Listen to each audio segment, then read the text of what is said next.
आप बेसिकली कहाँ आपका ब्रॉटअप कहाँ पर हुआ? चिन्योट है हमारा भाई इलाका, वहीं पे ही ब्रॉटअप हुआ। तो इस्लामाबाद कैसे गए? इस्लामाबाद तो अभी न्यू है, हम 2010 से वहाँ पे हम शिफ्ट हुए थे। 10-11 साल हो गया जी। तो वहाँ पे यही टीचिंग और दावा उसी के सिलसिले में अल्हम्दुलिल्लाह। शेख आप मैं चाह रहा हूँ थोड़ा सा अपने बारे में बताएं जिन लोगों को नहीं पता आपकी रिलीजियस एजुकेशन का। ये क्या आप उलमा घराने से हैं? क्या नहीं, घराना तो हमारा ऐसा उलमा का नहीं था, लेकिन हमारी फैमिली में अल्हम्दुलिल्लाह उलमा मौजूद थे, मौजूद हैं अल्हम्दुलिल्लाह। तो वालिदैन को हमेशा से ये शौक़ था कि हमारे बच्चों में कोई दीनी इल्म की तरफ भी कोई ना कोई किसी को हम वक्फ़ कर दें। तो फिर अल्हम्दुलिल्लाह अल्लाह ताला ने मेरी खुशनसीबी के उनके जहन में मेरे बारे में डाला, और उसके बाद फिर सब लोग अल्हम्दुलिल्लाह, छोटे भाई सब वो भी इसी लाइन पे ही चले। तो इस तरह से इस तरफ आना हुआ, और आलिम कोर्स पूरा किया हुआ मैंने। कहाँ से किया आपने? जामिया सलफ़िया फैसलाबाद से, वहाँ कुछ पढ़ा, और उसके बाद जामिया दावा अल इस्लामिया, वहाँ से फिर मेरी फ़रागत हुई। और उसके बाद मेरा एमफिल है इस्लामिक यूनिवर्सिटी से, और अभी पीएचडी चल रही है, थीसिस पे हूँ तफसीर में, अल्लामा इकबाल ओपन यूनिवर्सिटी। और अभी आप कल बातें भी कर रहे थे जब हम डिनर कर रहे थे कि आप मक्का गए, पढ़ने गए, क्या करने गए मक्का? जी, मक्का में असल मकसद पढ़ने का ही था। कितनी देर आप रहे मक्का में? करीब 3 साल। 3 साल 3 ईयर्स। लेकिन वो कौन से ईयर्स थे 3? वो 16 to 19 तकरीबन। 2016 से 19 आप वहाँ पे थे? जी। अच्छा। ऑन एंड ऑफ आना जाना लगा रहता था, 4 महीने वहाँ पे, 1-2 महीने यहाँ पे, इस तरह से था। तो मुझे थीसिस भी अपना कंप्लीट करना था, तो इरादा ये था कि थीसिस भी वहाँ पे जाके कुछ थोड़ा सा मसरूफियात से वक्त मिलेगा तो वहाँ पे अपना थीसिस मुकम्मल कर लूँगा, और इससे बड़ा मकसद ये था कि मशाइख से कुछ सीखने का मौका मिलेगा। तो आपको क्या लगता है कितना सक्सेसफुल हुआ? अच्छा था? मेरी सोच से ज़्यादा अल्हम्दुलिल्लाह।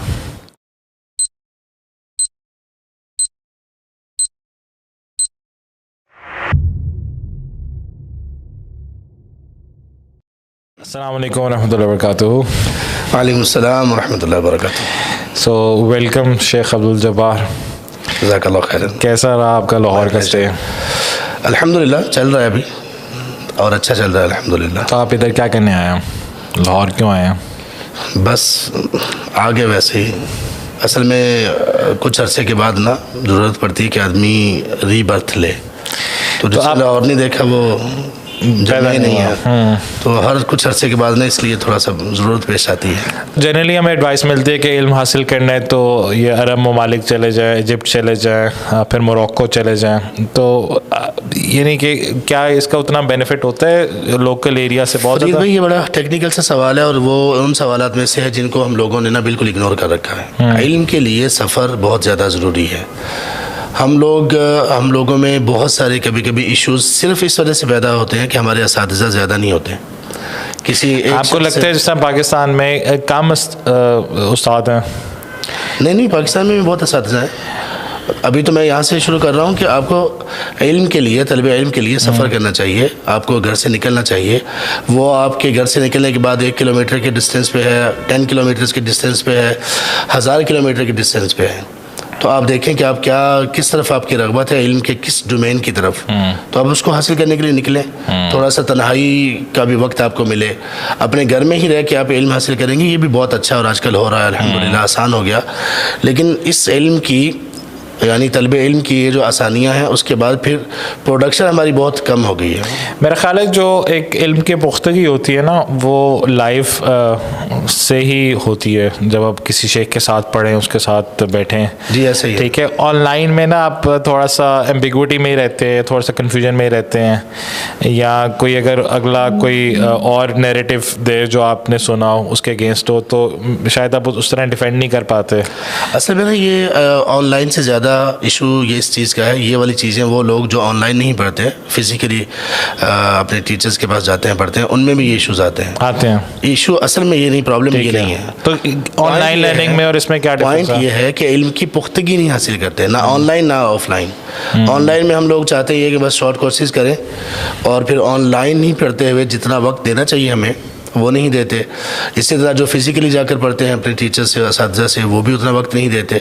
तो इल्म हमारा ना कच्चा पक्का ही रहता है, पुख्तगी नहीं आती। ये इल्म के ऊपर जो लास्ट क्वेश्चन है वो तो ये कि इल्म की पुख्तगी कैसे आती है फिर? इल्म की पुख्तगी आती है, इमाम अब्दुल्लाह इब्न मुबारक रहमहुल्लाह का बहुत मशहूर कौल है। 6 चीज़ें उन्होंने बयान की। हमारे यहाँ मकसद के लिए 2 चीज़ें ये हैं कि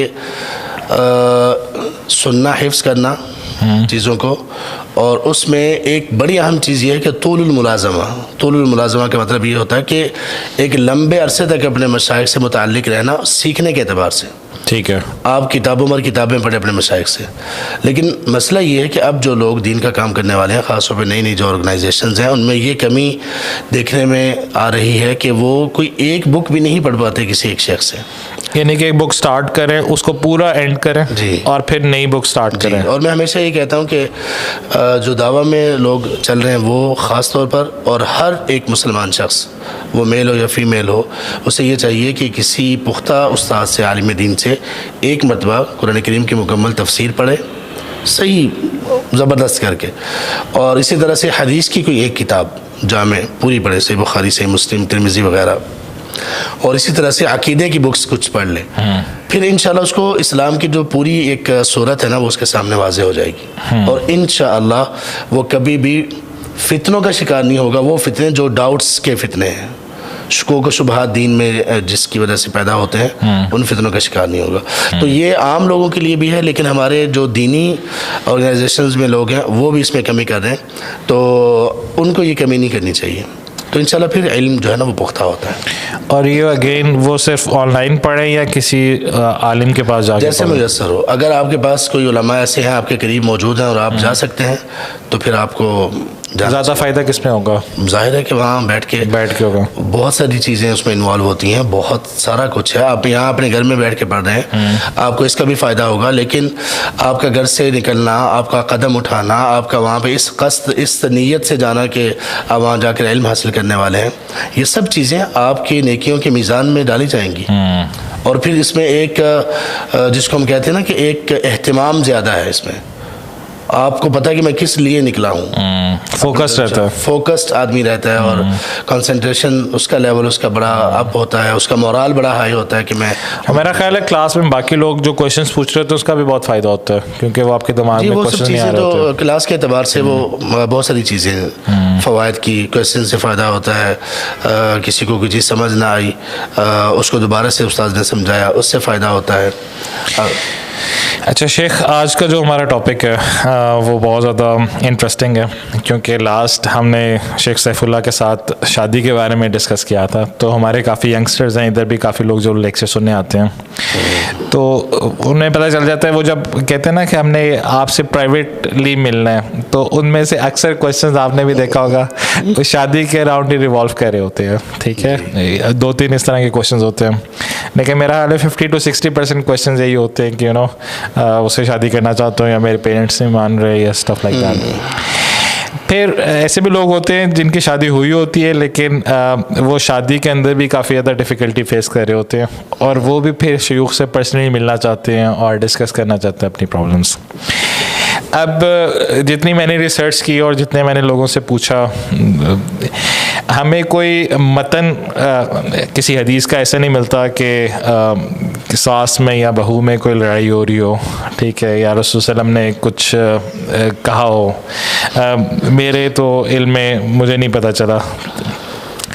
और फिर इसको अगर डिकोड करें या थोड़ा सा एक्सपैंड करें, तो ऐसी क्या वजह है? अगर पहले सिर्फ मियाँ बीवी एक लंबा टॉपिक है, जो पाकिस्तानी सोसाइटी है जिसमें प्रिवेल हो रहा है जॉइंट फैमिली सिस्टम, उसमें mother in law daughter in law की एक कांस्टेंट स्ट्रगल, पावर की कह लें, किसी भी चीज़ की कह लें, वो रसूलुल्लाह सल्लल्लाहु अलैहि वसल्लम के दौर में क्यों नहीं थी और अब क्यों है? देखिए, इसकी ना बुनियादी 2 वजूहात हैं। एक वजह यह है कि तब फैमिली सिस्टम, वहाँ का फैमिली सिस्टम आज तक ऐसा नहीं है जैसा हमारे यहाँ है, पाकिस्तान, हिंदुस्तान, बांग्लादेश वगैरह का।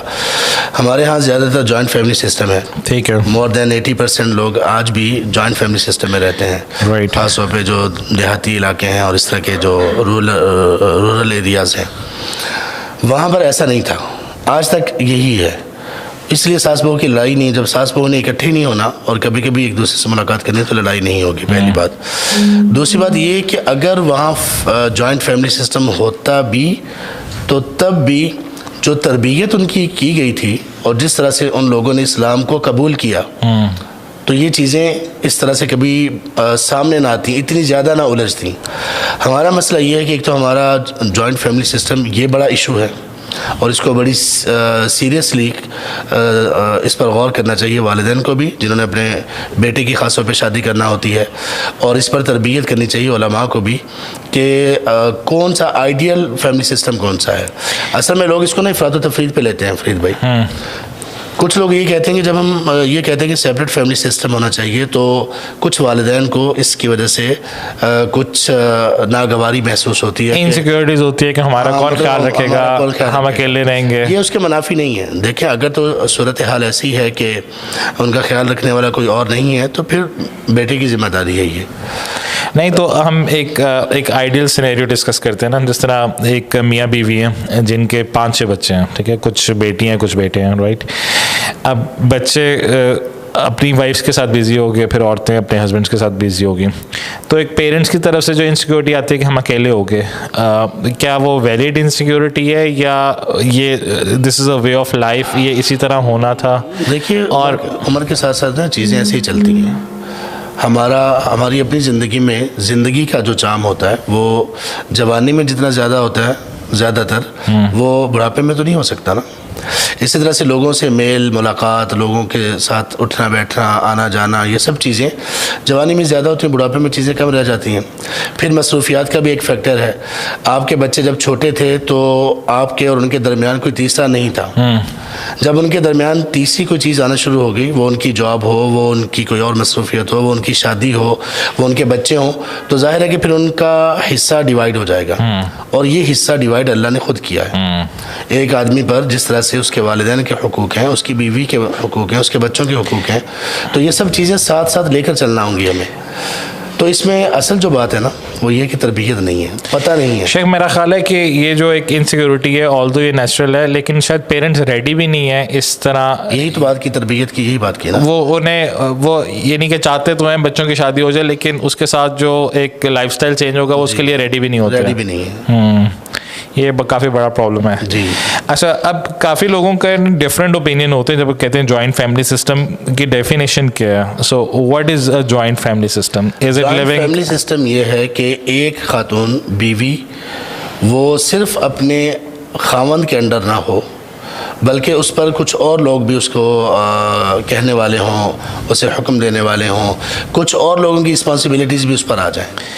ठीक है, जॉइंट फैमिली सिस्टम है। अच्छा, तो अगर ये सिनेरियो है कि वो सिर्फ मियाँ बीवी रह रहे हैं, लेकिन so for instance different stories हैं, ठीक है, मियाँ बीवी रह रहे हैं और लोगों की इंटरफेरेंस नहीं है, तो क्या आप इसको जॉइंट फैमिली सिस्टम कहेंगे? नहीं, या ये एक सेपरेट फैमिली सिस्टम है? ये तो बड़ा आइडियल है, ये सिस्टम बड़ा आइडियल है इस एतबार से कि आप अपने वालिदैन से भी दूर नहीं हैं। लेकिन फिर वही बात है कि वालिदैन पहले इस चीज़ को कबूल करें कि ये कुछ चेंजेस आएंगी शादी के बाद, वो फिर मसला ना करें। हमारे यहाँ बहुत सारे लोग ऐसे भी हैं, हमारे भाई, वो बेचारे बड़े मजबूर हैं। एक तरफ उनकी बीवी है, उसके हुकूक हैं, दूसरी तरफ वालिदैन हैं, और उनको मालूम है कि वालिदैन कुछ जगहों पर अपने इमोशंस में ज़्यादती कर रहे हैं और लाइल्मी के साथ। तो वो बेचारी जो बीवी है ना, सबसे ज़्यादा असर उस बीवी पे आता है कि वो बेचारी क्या करे। तो इसलिए इसमें अगर ऊपर नीचे के पोर्शंस हैं तो ये सेपरेट फैमिली सिस्टम है, जॉइंट नहीं है। ठीक है, और उसमें कई तरह के फ़वाइद हैं, लेकिन बहरहाल हर किसी को ये चाहिए कि वो अपनी जिम्मेदारियां पहचान ले और दूसरे के हुकूक पहचान ले।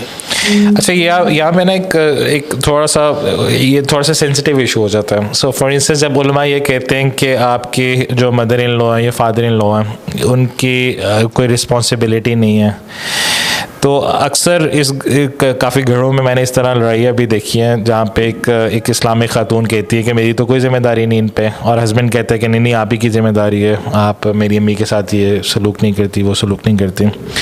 क्या यहाँ पे एक औरत जस्टिफाइड है अगर वो कहती है कि मेरी तो कोई रिस्पॉन्सिबिलिटी नहीं, क्योंकि दोनों एक्सट्रीम्स हैं। एक एक्सट्रीम कहते हैं कि कोई रिस्पॉन्सिबिलिटी नहीं, मैंने कुछ नहीं करना। सो सेकंड, जिन्हें दीन का नहीं पता होता वो कहते हैं पाकिस्तानी कल्चर है, आपने अपनी सारे लोगों की खिदमत करनी है, इट्स योर रिस्पॉन्सिबिलिटी, खाना सारों को बनाना है, जितनी मर्जी रोटियाँ बनानी हो बनाए। तो 12-12, 13-13, 15-15 रोटियाँ भी बना रही होती हैं, ख़वातीन एक मेड की तरह काम कर रही होती हैं। असल में ये भी पॉइंट बड़ा सेंसिटिव है और इस पर तो अलग से एक टॉक की ज़रूरत है, बहुत सेंसिटिव है ये। हमेशा एक बात याद रखिए कि हक का रास्ता तब छूटता है जब बंदा, ये एक चीज़ है, इसकी एक इंतहा ये है, एक इंतहा ये है। ज़्यादातर लोग दोनों इंतहाओं में से किसी एक पे होते हैं। जब ये सिनेरियो हो तो फिर कभी भी हक नहीं पास होगा। हक हमेशा दरमियान में होता है, ये हमेशा एक कायदा याद रख लें। यहाँ पर ख़वातीन का ये कहना मेरी रिस्पॉन्सिबिलिटी नहीं है, और इस जुमले को, अगरचे वो ठीक है जुमला, लेकिन उसका जो इस्तेमाल और उसके बाद जो रवैया है वो बड़ा ख़तरनाक है। ये एक इंतहा है। और दूसरी इंतहा ये है कि खामद ये कि नहीं, आपकी सारी जिम्मेदारी है। यहाँ तक कि खामद खुद कुछ भी अपने वालिदैन के लिए नहीं करता। बिल्कुल, ये दोनों ही इंतहाएँ हैं और दोनों चीज़ें गलत हैं। पहले हम आते हैं खामद की तरफ। उसे ये समझ लेना चाहिए कि वालिदैन की असल ज़िम्मेदारी, वालिदैन की इताअत, वालिदैन अगर वो ख़ुद अभी कमाने के काबिल नहीं वालिद साहब, तो उनको स्पॉन्सर करना और उनके अखराजात को बर्दाश्त करना, यानी उनकी पूरी ज़िम्मेदारी उठाना, ये उसका काम है। उनकी खिदमत में सब चीज़ें आती हैं। उनका मेडिकल इसमें आता है, उनके जिस्मानी एतबार से किसी चीज़ की ज़रूरत है, जैसे उनको दबा देना, ये उसमें आता है। उनके किचन विचन के काम करना, उनके कपड़े वपड़े, इन चीज़ों के काम करना, बेशक ख़ुद करें या किसी जगह से करवाएं, लॉन्ड्री से करवा के दें, ये सारी असल में ज़िम्मेदारी है खामद की। अब खामद आए और वो खामद, वालिदैन ने कहा अपने बेटे से कि आप ये काम करें, हमें इस चीज़ की ज़रूरत है, और वो अपनी बीवी से कह दे। मिसाल के तौर पर वालिदैन ने कहा कि वो फ़लाँ चीज़ हमें उठा के दो, ये अपनी बीवी को कह देते हैं, तो बीवी उठा के दे सकती है, उसकी ये अच्छी एक चीज़ है और एक नेकी का काम है, लेकिन इसको अपनी ज़िम्मेदारी तो समझनी चाहिए। तो होता है ज़्यादातर यहाँ पर ये है कि जो बेटे हैं शादी के बाद वो अपनी ज़िम्मेदारी वालिदैन के सिलसिले में वो भी अपनी बीवी पे डाल देते हैं। बिल्कुल, ये गलत है। बिल्कुल शरई व्यू पॉइंट उसके बिल्कुल एक ऑपोजिट चीज़ है। दूसरे नंबर पर अब ख़ातून की तरफ आ जाएं। अब मसला तो ये ठीक है कि इस्लाम ने शादी के बाद इस खातून पर यह ज़िम्मेदारी नहीं लगाई, इस पर यह चीज़ फ़र्ज़ नहीं की कि वो अपने खामद के अलावा किसी के कामों की ज़िम्मेदार हो। ये तो ठीक है, ये एक शरई मसला था, एक शरई एक उसमें अहले इल्म की तरबियत या इस्लाम की तरबियत है। लेकिन सुबहान अल्लाह, हमारी ये वाली बहनें ये भी भूल जाती हैं कि एक आम मुसलमान के दूसरे मुसलमान पर भी कोई हुकूक है कि नहीं। आप इनको अपनी सास को, ससुर को, बाकी लोगों को आपकी ज़िम्मेदारी नहीं है, आप पर फ़र्ज़ नहीं है, लेकिन मुसलमान होने की हैसियत से कोई आप पर उनके हुकूक हैं या नहीं। हक़्क़ुल मुस्लिम अला मुस्लिम से सही मुस्लिम में हदीस है, बिल्कुल, और 6 हुकूक हैं मुसलमानों के दूसरे पर, आप कम से कम वो तो पूरे करें। और उसमें देखें नबी सल्लल्लाहु अलैहि वसल्लम ने फरमाया कि अफजल आमाल में से ये है कि आप अपने किसी मुसलमान भाई के दिल में अंतुदखिल सुरूर फ़ी क़ल्बि अख़ीकल मुमिन, किसी मोमिन आदमी, मोमिन अपने भाई के दिल में आप खुशी दाखिल करें। और अगर वही मोमिन आपका रिश्तेदार भी हो, वही मोमिन आपका हस्बैंड के वालिदैन हो, तो ये नेकी बहुत बढ़ जाएगी।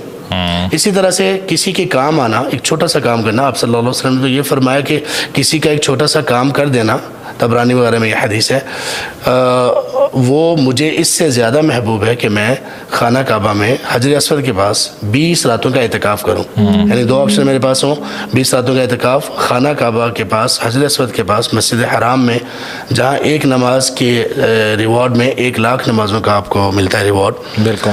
तो आपने फरमाया कि मैं वो 20 रातों का एहतिकाफ़, उस ऑप्शन को मैं नहीं ऑप्ट करूँगा, मैं दूसरे वाले ऑप्शन को लूँगा कि अपने किसी मुसलमान भाई के काम आ जाऊँ। ये सारा कुछ कहाँ डालेंगे? यहाँ पे तो हमारी बहुत सारी बहनें ऐसी हैं, उन्होंने तो महाज खड़ा कर दिया होता है, और वो कहते हैं हमारे ऊपर तो फ़र्ज़ ही नहीं है। वो समझते कि अगर मैंने कोई चाय वाय भी बना के दी तो ये तो मेरी ज़िम्मेदारी नहीं है। सुभान अल्लाह, इस्लाम कहाँ गया, तालीमात कहाँ गई, मुसलमानों का आपस का जो ताल्लुक़ है, इन्नमल मुमिनूना इख़वा, वो कहाँ पर गया। व युसिरूना अला अनफुसिहिम वलौ कान बिहिम खसासा, ये काम की चीज़ें गई, एक दूसरे पे जान निछावर करना, मुसलमान एक जिस्म की मानिंद है, कहाँ गई सब चीज़ें? तो इस तरफ से इसको बड़ा मिस कोड किया जाता है। शेख मेरा ख्याल है जो एक्सट्रीम है ना, एक आखिरी चीज़ ये है कि अब जो खामन की तरफ से या उन लोगों की तरफ से जो चीज़ें तकलीफ दे हैं उनमें ये भी है, ये बेचारी बाहर से आई है, खामन की ये अपने खामन की बीवी है, उसकी सल्तनत में ये मलिका है, बिल्कुल, इस मलिका को मेड बना दिया जाता है। यहाँ तक कि वालिदैन की यानी इसकी नंदे में मौजूद होती हैं, वो वालिदैन के काम नहीं करती हैं अपने वालिदैन के, उन पर तो जिम्मेदारी है, उन पर फ़र्ज़ है, अभी शादी नहीं हुई, उसके काम भी इसी को कहे जाते हैं, और ये बेचारी पिस रही होती है, और वाकई बड़े मसाइल इसमें ख़राब। अच्छा, मैं ना 2-3 ऐसे लोगों को जानता हूँ जो कुछ तो मेरी एक्सटेंडेड फैमिली के हैं और कुछ मेरे किसी ने बताया था। सो जो लड़के होते हैं वो सारे पैसे अपनी अम्मी को दे देते हैं, आपने अक्सर ये सुना होगा, काफ़ी कॉमन है, और वो फिर कहते हैं कि जो हमारी अम्मी है वो पैसों की डिस्ट्रीब्यूशन करते हैं, जिसको जो पैसे चाहिए हमारी जो बीवियों को, ये आपको, और वो बहुत प्राउडली बता रहे होते हैं कि जिस तरह ये कितना नेकी का काम है। ठीक, इस सर्टेन चीज़ को या इन्फ्लुएंस पेरेंट्स का इतना ज़्यादा लेना कि अगर अम्मी अलाउ कर रही हैं तो आप मेरे साथ आ जाओ, अगर नहीं कर रही तो आप मेरे साथ ना आओ, ठीक है, या मेरी अम्मी से पहले पूछो, उन्होंने अगर अलाउ किया तो आप उस सहेली के घर चले जाओ, अगर नहीं अलाउ किया तो ना जाओ, या बाज़ार या बाकी सारी चीज़ें। ये क्या बहुत नेकी का काम है जो एक सोसाइटी में दिखाया जाता है कि यार वाह। ये जो वालिदा को पैसे पकड़ाने वाली बात है ना, ये कुछ लोगों की, लड़कों की जहानत है कि बीवी से पैसे बचाए जाएं, पकड़ाते नहीं हैं वो। ये कौन करता है मेरे भाई आज? नहीं ये शेख आजकल हो रहा है। सुने, अगर लाहौर में ऐसे 2-4 बंदे हुए तो वो ऐसे ही हैं जैसे नहीं हुआ। अल-कलीलु कल मादूम, थोड़े जो होते हैं ना वो इसी हुक्म में होते हैं कि है ही नहीं। तो ये बहुत थोड़े लोग हैं, मुमकिन है बहुत सारे लोग ये करते हो कि बीवी की डिमांडें हमसे संभाली नहीं जाती। ये कितना सिंपल सा काम है, मैंने सारे पैसे अम्मी को पकड़ा दिए, उनसे ले लो। अगर ऐसा है तो फिर तो वो स्मार्ट है, देख लें, ठीक है, जब तक काम चलाए रखें, ठीक है। लेकिन दूसरी चीज़ याद रखें कि जिस अल्लाह ने वालिदैन को एक मकाम व मर्तबा दिया है, उसी अल्लाह ने आपकी बीवी को हुकूक दिए हैं। उन हुकूक में से अल्लाह ताला ने ख़ास तौर पर ये कहा, और मर्द को फजीलत भी जो दी गई उसका एक सबब ये बयान किया गया सूरह निसा की आयत नंबर 35 में, अर्रिजालु क़व्वामून अला निसाइ बिमा फ़द्दलल्लाहु बअदहुम अला बअद, और आगे कहा व बिमा अनफ़क़ू। तो खर्च करना, सुभान अल्लाह, ये तो जुल्म है, ये जुल्म है। अगर कोई शख्स अपने सारे पैसे वालिदैन को वाकई दे देता है और अपनी बीवी को उसके जो बुनियादी ज़रूरियात हैं उनके लिए भी पैसे नहीं देता, तो वो जुल्म कर रहा है, वो नेकी नहीं कर रहा, वो गुनाह कर रहा है। हाँ, अपनी वालिदा के सिलसिले में वो एक खैर के ऊपर चल रहा है कि उनको उनकी खिदमत कर रहा है, लेकिन किसी एक के हक़ की वजह से या किसी एक की दिली लगाव की वजह से दूसरे के हुकूक छोड़े नहीं जा सकते। अदल नहीं है ये अदल के इंतहा दर्जे का खिलाफ है ये, और ख़ास तौर पर जब अदल के मुनाफी बात मियाँ बीवी में हो तो ये सख्त गुनाह होता है। इसलिए कि शैतान इन चीज़ों के ज़रिए से फिर तफरीक डालता है, और ये शैतान का सबसे पसंदीदा काम है, तो ये उनको नहीं करना चाहिए, एक बात।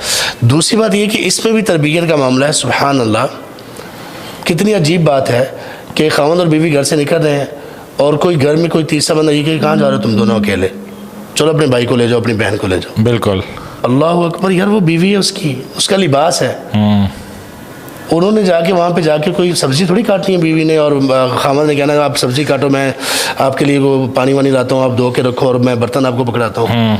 बाहर जाएंगे, वो कोई प्यार मोहब्बत की बातें करेंगे, वो कोई हाथों में हाथ डालेंगे, वो कोई वॉक करेंगे, तो वहाँ पे भाई को बहन को लेके जाना, ये वही बात है कि वालिदैन और दूसरे घर वालों की इसकी तरबियत का अंदाज़ा नहीं हुआ, तरबियत नहीं है। और ये कि वालिदा से पूछ कर जाओ, ये इस हद तक तो ठीक है कि मेरी फैमिली के घरों में किस घर में कब जाना है, किस हद तक जाना है, कितने दिनों के बाद जाना है, वालिदा से डिस्कस कर लो। यानी अगर बड़े अच्छे अंदाज में, एक फ्रेंडली अंदाज में अगर ये कहा जाए तो कोई इशू नहीं है। लेकिन ये कि सुभान अल्लाह, आपका अपना एक ओपिनियन होना चाहिए। आप अच्छा, सुभान अल्लाह, इसमें ये देखना चाहिए कि वालिदैन को एक आप फरीक ना बनाए, ना बीवी को फरीक बनाए। आप अपनी जिम्मेदारियां अपने एतबार से आप अदा करें। अल्लाह ने तो आपको वली बनाया है, आपके लिए, आपको अपनी शादी के लिए अपने वालिदैन का आपके लिए ज़रूरी नहीं कि वो आपके वली साथ हों, आप खुद अपने वली हैं। तो जब अल्लाह ने ये बनाया आपको, तो इसी के एतबार से आप चलो। तो इस पे मसला ये है कि तरबियत नहीं है, लोग शादी कोर्स नहीं करते, इल्म वाला शादी कोर्स। तो कब हो रहा है आपका शादी कोर्स? मैं बहुत जल्द कर रहा हूँ, ये तो मैं प्लान कर रहा हूँ, अल्लाह करे मेरा थीसिस इंशाल्लाह जल्द 1 आध महीने में 2 महीने में जमा हो जाए। तो जो सबसे पहले जो काम करने हैं वो यही वाले काम करने हैं, शादी कोर्स। यहाँ पे भी आप करवा रहे हैं शादी कोर्स इंशाल्लाह। वो लॉन्ग होगा, तवील होगा, उसमें अलग अलग टॉपिक, अलग अलग इश्यूज़ पे इंशाल्लाह इरादा ये है कि उसमें वीडियोस बनाई जाएँ, और उसके बाद फिर कभी मौका मिला तो वर्कशॉप टाइप में पूरे दिन की या इस तरह से कोई वर्कशॉप भी करवाई जाए। लेकिन ये बहुत ज़रूरी है, और उसको ऐसा बना दिया जाए कि वो फिर वाकई ही वालिदैन से ये रिक्वेस्ट की जाए कि अल्लाह के लिए अपने बच्चों की शादियां तब तक ना करें जब तक कि ये वाला शादी कोर्स वो कर ना लें। अच्छा शेख, अब फैमिली, जो जॉइंट फैमिली और ये सारी चीज़ें तो एक साइड पे, इन लॉज को छोड़ें, जो एक पर्सनल रिलेशनशिप होता है हस्बैंड वाइफ का, अब मैं यहाँ पे थोड़े से ना क्रिटिकल क्वेश्चंस पूछने लगा हूँ आपसे, बिल्कुल ब्लंट होके थोड़ा सा जी। तो जनरली सोसाइटी में परसीव किया जाता है कि अगर डाइवोर्स रेट हाई है किसी सोसाइटी की, तो सोसाइटी, वो ब्रोकन होम्स हैं, वो अच्छी सोसाइटी नहीं है, ठीक है। तो जिस तरह प्राइम मिनिस्टर इमरान खान, बाकी भी लोग कहते हैं कि यार डाइवोर्स की रेट इतनी हाई होगी तो ये तो बहुत बुरी बात है, ठीक। क्या ये बात सही है कि डाइवोर्स रेट हाई होना किसी सोसाइटी के एक नेगेटिव इंडिकेटर होता है, या इसको पॉजिटिव भी कंसीडर कर सकते हैं? हाई होना नेगेटिव ही होता है, अमूमन नेगेटिव होता है। तो डाइवोर्स रेट हाई होने का मतलब ये है कि ये सोसाइटी एक नेगेटिव डायरेक्शन में जा रही है। अच्छा, लेकिन ऑन दी अदर हैंड अगर ये नेगेटिव होता तो फिर ये इस्लाम में अलाउड क्यों होता? और जब हम देखते हैं रसूलुल्लाह सल्लल्लाहु अलैहि वसल्लम की ज़िंदगी और उन सहाबात की ज़िंदगी, उनमें एक कॉमन सी भी चीज़ नज़र आती है। अब ऑब्वियसली हमें हर सहाबी का तो नहीं पता, लेकिन जितनी भी रवायात पता है कि पॉलीगैमी थी, मल्टीपल शादियाँ होती थी और उनमें डाइवोर्सेस भी होती थी। तो इन दोनों चीज़ों को कैसे हम इकट्ठा करके समझ सकते हैं ओवरऑल ये पूरे डाइवोर्स का कॉन्सेप्ट? असल में आपने जो पहले क्वेश्चन किया ना कि नेगेटिव ये उस वे में जा रहा है, उस माशरे को नेगेटिव कहा जाएगा, उसमें पॉइंट ये था कि हाई डिवोर्स रेट, अगर हाई नहीं है ना, कैसे पता चलता है कि हाई है या लो है? वो पता इस तरह से चलता है कि अब जिस तरह से 100 लोग हैं, 100 लोगों में अगर 15-20 को डिवोर्स होगी तो इसका मतलब है कि रेट हाई है, क्योंकि बहुत बड़ा एक बंधन है, बहुत बड़ा एक बॉन्ड है, बहुत बड़ा एक रिलेशन है, सबसे क़ुर्बत वाला ये रिश्ता है, और ये इतनी आसानी से और इतनी जल्दी और इतनी छोटी बातों पे ये टूट जाए तो ये बहुत बड़ी बात है। और इस्लाम ने तो इससे यानी इस्लाम की जो तरबियत है वो इसके मामले में बड़ी स्ट्रेट फॉरवर्ड है। अब इससे अंदाज़ा लगाएं कि शैतान का सबसे ज़्यादा मियाँ बीवी की तफरीक और जुदाई और उनके सेपरेशन पे खुश होना, तो इससे आप अंदाज़ा लगाएंगे कितनी ख़तरनाक बात है। ठीक है। अच्छा, ये वाला सिनेरियो जो आपने अरब का सिनेरियो बताया ना, जहाँ में डिवोर्स ज़्यादा होती थी, बहुत फ़र्क है इसमें। क्या फ़र्क है? हमारे यहाँ पे ये नेगेटिव है, वहाँ पे वो नेगेटिव नहीं था। क्यों नहीं था? इसलिए कि वहाँ पे ज़्यादा शादियाँ होती थी। ठीक है। हमारे यहाँ तो आप देख लें बहुत गिने चुने लोग होंगे जिनकी 2 शादियाँ होंगी। वहाँ पे तो एक मरतबा अहले इल्म के एक मजमूए में ये बात हो रही थी कि कोई ऐसे सहाबी बताएं जिनकी एक सिर्फ शादी हो। तो मेरा ख्याल है कि बड़ी मुश्किल से खींचतान के कोई 1-2 सहाबी ऐसे मिले, बाकी कोई ऐसे नहीं थे जिनकी शादी सिर्फ एक हो। ज़्यादा शादियाँ थी। तो ज़्यादा शादियाँ होना, उसके बाद डिवोर्स का रेट बढ़ जाना, तो वो हाई नहीं उसको कहते, वो एक नॉर्मल। बेसिकली कह रहे हैं कि जो एक मिनट, दूसरी चीज़ ये है फरीद भाई कि वहाँ पर जो डिवोर्स ख़वातीन होती थी वो ऐब में शुमार नहीं किया जाता था उनका आमतौर पे। ठीक है। फ़ौरन उनका रिश्ता आ जाता था। हमारे यहाँ तो यहाँ पर कोई खातून अगर तलाक याफ्ता है तो ये तो बहुत बड़ा ऐब शुमार होता है ना, और लोग उसको कंसीडर ही नहीं करते। और कुछ हिंदुआना रस्में के तलाक लेनी नहीं है, ख़वातीन उसकी तरफ आती नहीं है, जुल्म सहती रहती हैं, बेदीनी में चली जाती हैं, मर जाना, लेकिन हराम कामों में चली जाती हैं, लेकिन वो तलाक नहीं लेती। ये हिंदू तहजीब का असर है, इस्लाम में ऐसा नहीं है। और दूसरे नंबर पर जिसको तलाक हो जाए तो उसको ऐसा मायूब करार दिया जाता है, कोई शादी नहीं करता। वहाँ पर ऐसा नहीं था। वहाँ पे शादियाँ अगर ज़्यादा थी तो ज़्यादा शादियाँ भी उनमें डिवोर्स जो ख़वातीन होती थी उनसे भी शादियाँ थी। नबी सल्लल्लाहु अलैहि वसल्लम की खुद अपनी ज़िंदगी आप देख लें। तो इसलिए वहाँ पर ये नेगेटिव नहीं था। इन सब चीज़ों की वजह से वो नेगेटिव नहीं था, शादियाँ ज़्यादा थी। आप बेसिकली कह रहे हैं कि अगर ज़्यादा लोग मैरिड हों, ठीक है, या मैरिज में एक दफ़ा एट ए प्रेजेंट टाइम हो तो सोसाइटी ठीक है, लेकिन जैसे ही आप ये देखें कि डाइवोर्स्ड ख़वातीन सिंगल हो गई हैं, दोबारा शादी नहीं हो रही, ये नेगेटिव, वेरी गुड, ये नेगेटिव है। सो बेसिकली आप ये कहना चाह रहे हैं कि ये परसेंटेजेस से हमें डिपेंड नहीं होता कि कितनी डाइवोर्स ज़्यादा या कम है।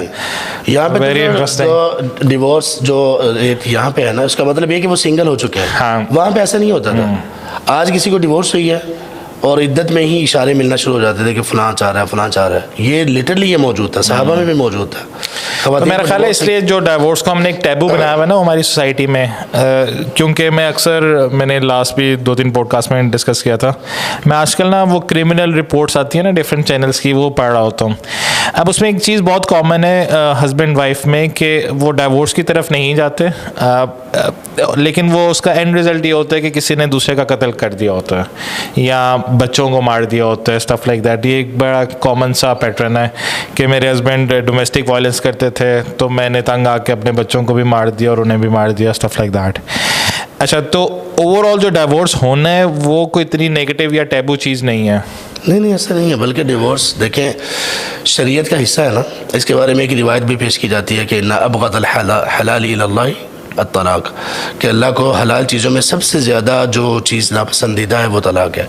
ये आप सल्लल्लाहु अलैहि वसल्लम से साबित नहीं है। देखिए, तलाक भी जिस तरह निकाह अल्लाह तबारक तआला की तरफ से एक बड़ी रहमत है, तलाक अगर असबाब की बुनियाद पर हो तो ये कोई छोटी ब्लेसिंग अल्लाह ताला की। यानी एक खातून को ये हक मिला हुआ है, एक मर्द को ये हक मिला हुआ है कि अगर आपकी ज़िंदगी, ख़ास तौर पर आपका दीन, आपकी फ़िज़िकल हालत, आपकी मेंटल जो सिचुएशन है वो अगर कंप्रोमाइज़ हो रही है तो आप अपना रास्ता अलग कर लें और किसी दूसरे से आप शादी करें। अब ये जो पॉइंट है ना, सो इसको मैं थोड़ा सा आप चाह रहा था कि आप थोड़ा सा उसको एलेबोरेट करें। सो कॉम्प्रोमाइज़ का क्या मीनिंग होता है, क्योंकि कॉम्प्रोमाइज़ का मीनिंग डिफरेंट लोगों के लिए डिफरेंट होता है, ठीक है। मेरे लिए डिफरेंट होगा, लेकिन किसी और बंदे के लिए कॉम्प्रोमाइज़ करना डिफरेंट होगा। सो कुछ लोग तो कहते हैं कि यार अगर हमारी बीवी ने थोड़ा सा भी ये कर दिया ना तो हमसे बर्दाश्त नहीं होता, वी कांट कॉम्प्रोमाइज़, ठीक। बड़े अच्छे सवाल माशाल्लाह, कहाँ से सीखे सवाल? वल्लाही मैं तो चाहता हूँ कि इस तरह के लोग सवाल करें। ये तो सवाल लोगों के ज़हनों में नहीं आते। देखिए यही तो आपको फसाद की जड़ यही पॉइंट्स हैं, यही समझ में नहीं आते और पानी में मदानी चल रही होती है, कुछ भी नहीं फ़ायदा हो रहा होता। ये बहुत बेहतरीन पॉइंट है, सुभान अल्लाह, के कंप्रोमाइज़ की डेफिनेशन क्या है, क्राइटेरिया क्या है। ये सारे क्वेश्चन मुसन्ना इस तरह के क्वेश्चन सोचता है यार, ज़बरदस्त, माशाल्लाह, ज़बरदस्त। कंप्रोमाइज़ वैसे करना पड़ता है ना। तो शेख कॉम्प्रोमाइज़ की, क्योंकि बिल्कुल आप जनरल ऑब्जर्व करें ना तो कुछ लोग ये कहते हो मेरी वाइफ की कैसे हिम्मत हुई कि उसने ये कर दिया, ठीक है, उनके लिए एक डेफिनेशन कॉम्प्रोमाइज़ की। ऑन दी अदर हैंड अब कुछ लोगों को देखे कि वो सालों साल कॉम्प्रोमाइज़ करी जा रहे हैं, ठीक है, और तो ये बड़ी वेग सी एक देखिए इस शादी में ना, शादी के इस रिलेशन में जो आइडियल जो हालत है ना, और बहुत पीक और बहुत ही बेहतरीन, वो ये है कि दोनों मियाँ और बीवी लिबास अल्लाह ने इनको करार दिया तो वाकई लिबास की तरह हो। लिबास आपका सतर छुपाता है, लिबास आपकी खूबसूरती है, लिबास आपको मौसमी असरात से बचाता है, लिबास आपकी इज़्ज़त है, लिबास के ज़रिए से आप लोगों में खूबसूरत होते हैं। ये 4-5 चीज़ें, 6 चीज़ें ख़ावंद और बीवी को एक दूसरे के लिए करनी चाहिए। जब ये नहीं होती ना फिर मामला ख़राब होता है, एक चीज़। दूसरी चीज़ ये कि कंप्रोमाइज़ करना ही होता है, और कंप्रोमाइज़ करने में इस्लाम ने ख़ावंद को ज़्यादा कहा कि वो कंप्रोमाइज़ करे, ना कि खातून। बिल्कुल, मतलब उसकी तालीमात, ये मतलब नहीं कि हम ख़वातीन हमारी बहनें हो गई, कंप्रोमाइज़ तो करना ही नहीं है। नहीं, कंप्रोमाइज़ दोनों तरफ से करना होता है। कंप्रोमाइज़ का मतलब क्या है? मतलब ये है कि लेकिन शेख हमारी सोसाइटी में ना ये नैरेटिव बना हुआ है कि औरतों को ज़्यादा कॉम्प्रोमाइज़ करना पड़ता है। हाँ, अब अक्सर आप जब डिस्कशन करें ना ख़वातीन से भी तो कहती हैं कि क्योंकि आई एम अ फीमेल तो मुझे ज़्यादा कॉम्प्रोमाइज़ करना पड़ेगा। हालांकि देखिए नबी सल्लल्लाहु अलैहि वसल्लम ने फरमाया ना, इस सिनेरियो में कि ख़वातीन में अगर कोई ऐसी चीज़ पाई जाती है जो आपको नापसंद है आपकी बीवी में, तो आप वो चीज़ें देखें जो आपको पसंद है उसमें। ठीक है। और इसलिए कि अल्लाह ताला ने आदम अलैहिस्सलाम की पसली से इनको निकाला, तो उसकी वजह से अगर आप इनको सीधा करना चाहेंगे, यानी आप चाहेंगे कि 100% हो जाए, सीधा करने का ये मतलब परफेक्ट हो जाए। परफेक्ट हो जाए, तो परफेक्ट कोई भी नहीं होता, मर्द भी परफेक्ट नहीं होता, नहीं होते। तो खातून वो नाजुक है, ये पसली नाजुक है, तो उसमें परफेक्शन का वो ना रखे।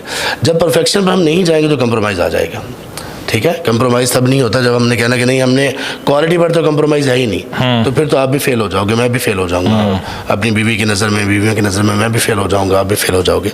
परफेक्शन नहीं है, परफेक्शन को जब छोड़ा जाएगा तो फिर कंप्रोमाइज़ आएगा। अब कंप्रोमाइज़ कैसा होना चाहिए?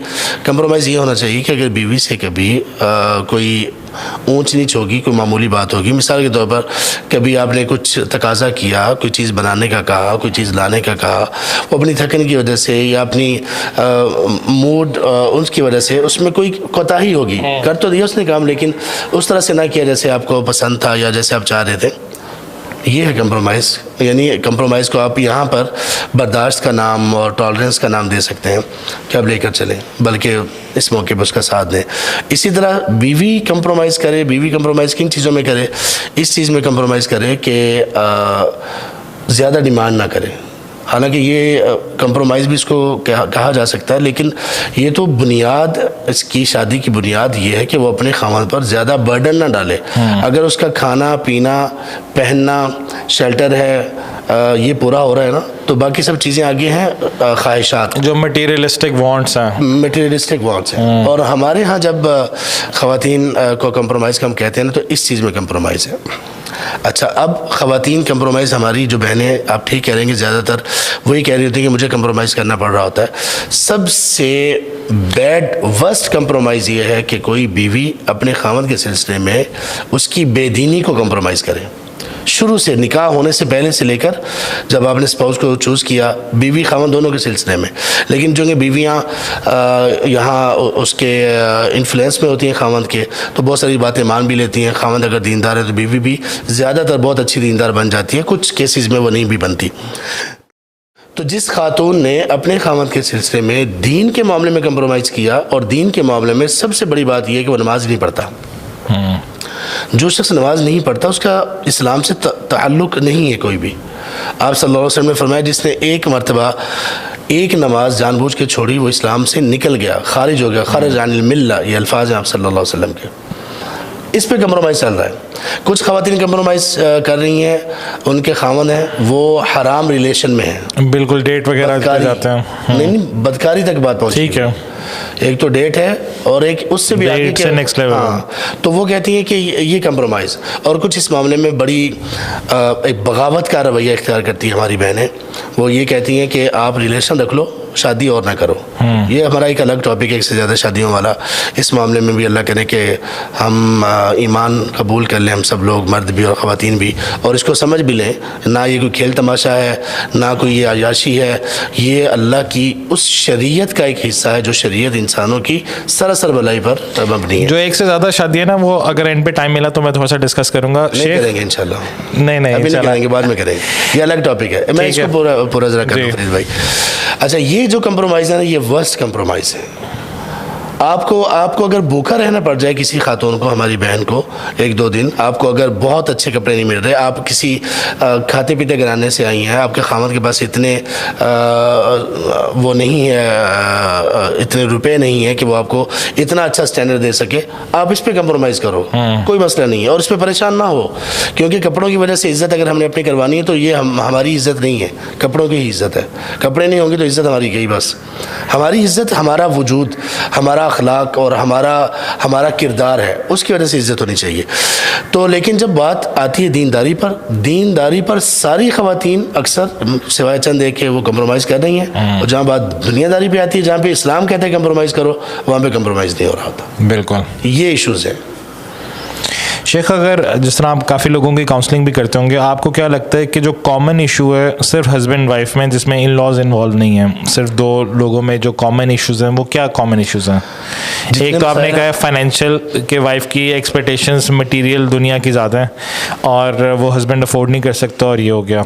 सो और क्या क्या रीजंस हैं इसमें? अगर मैं एक जुमले में बताऊँ ना, तो सबसे बड़ी रीज़न ये है कि खामन और बीवी आपस में लिबास नहीं बने हुए होते, उनमें दूरी होती है। सो बेसिकली वो आपस में एक दूसरे को टीम मेंबर नहीं कंसीडर कर रहे होते, टीम मेंबर कंसीडर रिवाइवल होते हैं। देखिए, टीम मेंबर तो एक दूर का रिलेशन है। आप टीम मेंबर के साथ एक फासले से ही आपका सारा सिलसिला होता है ना। आप उसके ख्याल रख रहे होते हैं, यार कहीं माइंड ना कर जाए, आपको उसके घर का नहीं मालूम होता। ये तो लिबास है, लिबास ही कहें इसको। लिबास मीन जिसमें 5-6 चीज़ें आती हैं। आपकी खूबसूरती है, आपका सतर है, आपको मौसमी असरात से बचाने वाला है, लोगों में आपकी इज्जत है, ये सब चीज़ें इसमें आती हैं। तो खावंद और बीवी में जब उनका आपस का रिलेशन कमज़ोर होता है ना, अब फिर आगे दूसरा सबब पैदा होता है। बुनियादी मेजर सबब सब चीज़ों का यही है। क्या इसका ये मतलब है? इसका फरीद भाई, इसका एक सबब ये है कि दीन से दूरी है, इसलिए वो लिबास नहीं बन पाते। दूसरे नंबर पर जब एक दूसरे के साथ इनका ये वाला रिलेशन कमज़ोर होता है ना, तो फिर मेरे और बहुत सारे वो उलमा जो काउंसलिंग करते हैं या उनके पास केसेस आते हैं, वो मुफ्ती हजरात जिनके पास इन लोगों के केसेस आते हैं, उनमें खावंद और बीवी के दरमियान अच्छा बॉन्ड ना होने का सबब तीसरे लोग होते हैं हमेशा।